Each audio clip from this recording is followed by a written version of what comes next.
the Mongol army on the horizon is the herald of terror for any 13th and 14th century nation, but everything you know about them from textbooks is a lie. Almost certainly they didn't tell you that history remembers even the Yellow Crusade. In 1256 the Mongols together with Christians made a real meat grinder to Muslims of the East, and in general some rulers like Hulagu married Christians and, in the same, Greeks were considered liberators, not conquerors. Soon we will familiarize you with the history of the amazing people and rejoice that the times of their power are long gone and an army more like an apocalyptic army will never appear on the horizon again. Even the Russian Empire was not the largest nation on the planet. It was the British Empire with its colonies from the United States to India at the height of its power. But there was another state occupying the second place in the historical ranking, the Mongol Empire, which collected a quarter of the territory and population of the planet. What associations rise in your head when you hear this name? At best something to do with unwashed nomadic barbarians, right? History textbooks do a good job, because they're written by the winners. Now think logically, could the unwashed and educated Mongols capture and hold half the world? After all, we are talking about the 13th century, when castles and heavy weapons were commonplace. But somehow the Mongols defeated the Chinese, who possessed gunpowder, on the one hand, and the knights, hardened by crusades, on the other, often possessing an equal number of troops. Amazing, isn't it? And the fact is that Europe, Russia and Asia are not too comfortable to recognize the fact that, in the past, their state and military systems did not compare in any way with what was the Mongol Empire. So textbooks make the Mongols look like barbarians as best they can. But in the next couple of minutes we will correct everything and tell you how it really was. Get ready to learn how the Mongols became the parents of modern traffic rules, revolutionized siege warfare and delivered parcels with incredible speed, and Mr. Badr will help us do just that. I'm sure the name sounds strange to you. The name Badr means hero or courageous man. This name is often chosen by parents who want their child to grow up strong, courageous and show heroic qualities in life. A person named Badr can display qualities such as courage, boldness, determination, self-confidence, and leadership abilities. Unlike Rome, the name system of this empire is more complex mainly because it consisted of 1,000 different tribes that were united by an ingenious system of governance. However, more on that from this point. If you are interested, please support us by liking and subscribing. We are trying to make the content better and more interesting. Our Badr on his horse stands in front of the Great Wall of China. It is 1213, and the Mongol army clearly proves that in terms of defense. The Chinese wall is not the best defensive structure in history, but a common joke. What is the point of 9,000 kilometers of length if the Mongols simply seized one fortress and drove their 100,000 troops through it? The Mongols weren't all horsemen with bows. These guys had some fine heavy cavalry. Mr. Badr is armed with a long sword, equipped in iron armor, and carries a huge square shield to protect from arrows when storming fortresses. The history books are tactfully silent on this, aren't they? They are also silent about the fact that our Badr Nuker was the name given to typical soldiers of the empire. It's funny that of all the armies, the Mongolian one is the easiest to understand. They make up a dozen, 100, 1,000 and so on nukers. On the decimal system, the largest army could have 100,000 nukers. But the peculiarity is different, in that all members of the 10 of our Badr are relatives, and members of the 100, which holds the fortress on the Great Wall of China, distant relatives, as well as guys from neighboring villages. Genghis Khan, the ruler of the empire, acted cunningly. Thanks to Roman generals, he made up groups of armies from people close to him.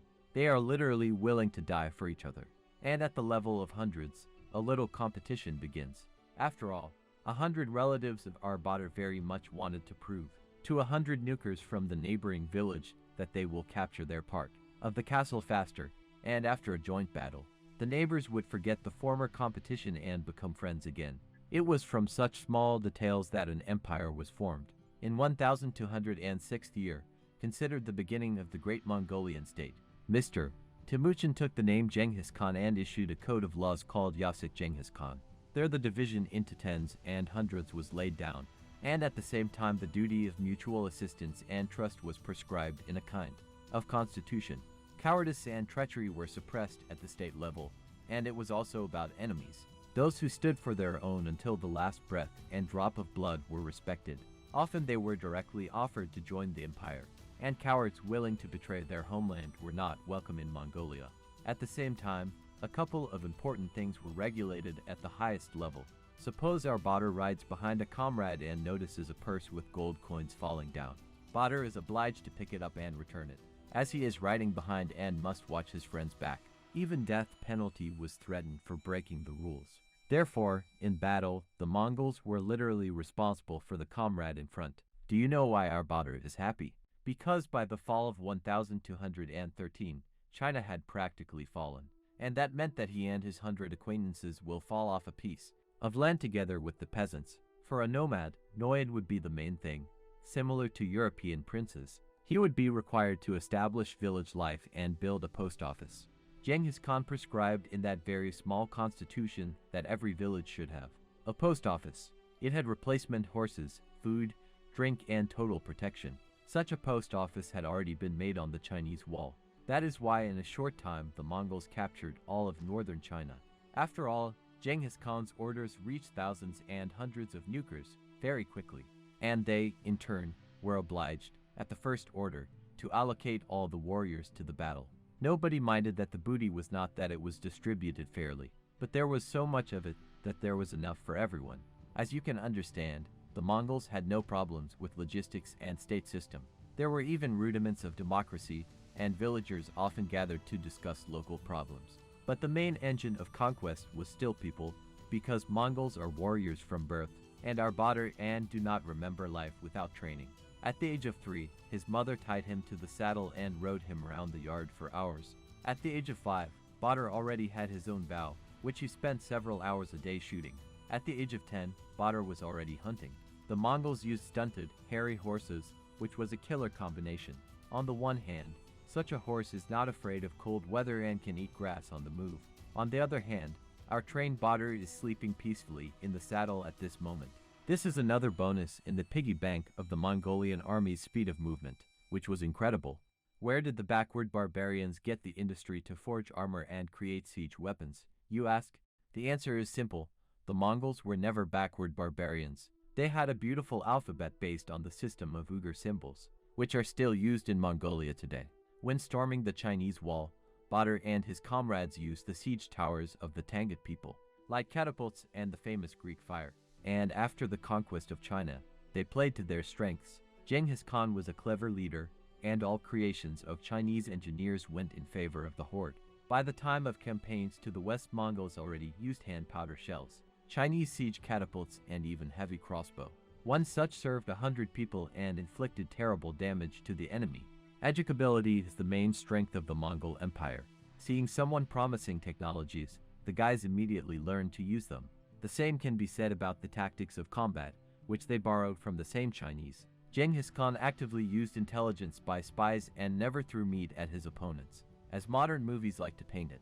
On the contrary, the Mongols studied the enemy with sudden blows, inflicted great damage to the troops, ambushed them, and made them as intimidating as possible. After conquering China, the Mongols turned their eyes to the west. Do you all know how that ended? The conquest of the entire Middle East, along with the assassins and other small states. At this point, Genghis Khan was already dead, but our Botter could still snag the time to completely defeat the Crusaders.